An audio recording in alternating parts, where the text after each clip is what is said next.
Parfois, il suffit d'une seule vidéo.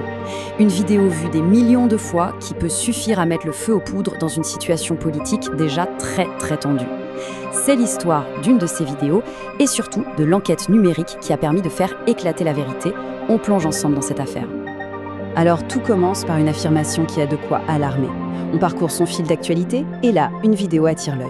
On y voit un convoi d'hommes lourdement armés. Et la description prétend qu'il s'agirait d'une toute nouvelle milice au Cameroun. C'est le genre d'image qui frappe, qui interpelle et qui soulève immédiatement une foule de questions. Pour bien saisir l'impact de cette vidéo, il faut absolument comprendre le contexte. Parce qu'elle n'est pas apparue comme ça, par hasard. Non, sa diffusion a eu lieu dans un climat post-électoral, disons particulièrement électrique au Cameroun. Le point crucial à comprendre, c'est que le pays est à ce moment-là une véritable poudrière.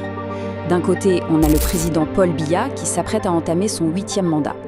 De l'autre, son principal opposant, Issa Chiroma Bakary, qui lui revendique la victoire et va même jusqu'à lancer un ultimatum. Et dans ce climat, les Nations Unies rapportent près de 50 morts suite à des violences. C'est vraiment au cœur de cette crise que la vidéo va faire son apparition. Et c'est ça qui a mis le feu aux poudres. La vidéo, elle était accompagnée d'une légende très incendiaire, en anglais, qui liait sans détour ces hommes armés à l'ultimatum de l'opposition en menaçant directement le gouvernement en place. Le message était on ne peut plus clair. Une force armée se tenait prête à passer à l'action. L'impact a été immédiat et massif, plus d'1 million de vues. En un rien de temps, cette affirmation explosive s'est propagée comme une traînée de poudre, nourrissant la peur, la confusion, la colère, à un moment où le pays était déjà au bord du gouffre.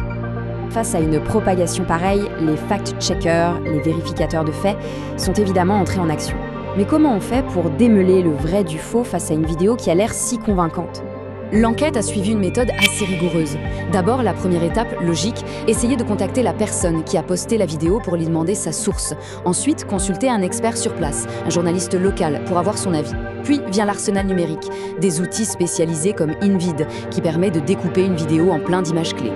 Et enfin, effectuer ce qu'on appelle une recherche d'images inversées, c'est-à-dire chercher sur tout Internet où ces images ont bien pu apparaître par le passé. Et ce qui est intéressant ici, c'est que les premières étapes, elles n'ont rien donné de concluant. L'auteur du post, silence radio. L'expert local, lui, était plutôt sceptique. Il a suggéré qu'il pourrait s'agir de l'armée tchadienne, mais sans aucune certitude.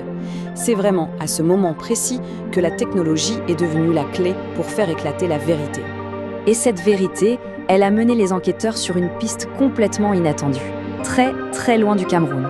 La percée a révélé un lien avec un tout autre pays, le Soudan.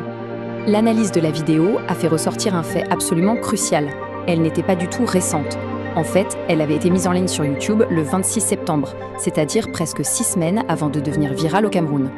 Et sa légende d'origine, en arabe, parlait de victoire divine, sans aucune mention du Cameroun.